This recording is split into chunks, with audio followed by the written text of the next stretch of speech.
হাইলাকান্দি পুলিশের বড়সড় অভিযানে প্রায় ৪৫,০০০ ইয়াবা ট্যাবলেট উদ্ধার করা হয়েছে। হাইলাকান্দি জেলার আসাম মিজোরাম সীমান্তের রামনাথপুর পুলিশ এই বিপুল পরিমাণ মাদক জব্দ করে। গোপন সূত্রের খবরের ভিত্তিতে পুলিশ থানার সামনে নাকা চেকিং শুরু করে।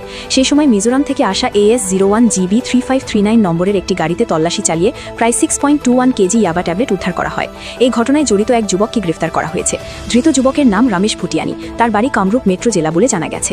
উদ্ধার হওয়া ইয়াবা ট্যাবলেটগুলোর আনুমানিক বাজার মূল্য প্রায় 1,80,00,000 টাকা বলে পুলিশ জানিয়েছে। বর্তমানে ধৃত যুবককে জিজ্ঞাসাবাদ করা হচ্ছে এবং ঘটনার তদন্ত চলছে। হাইলাকান্দি থেকে পূর্ণজ্যোতি দে প্রতিবেদন।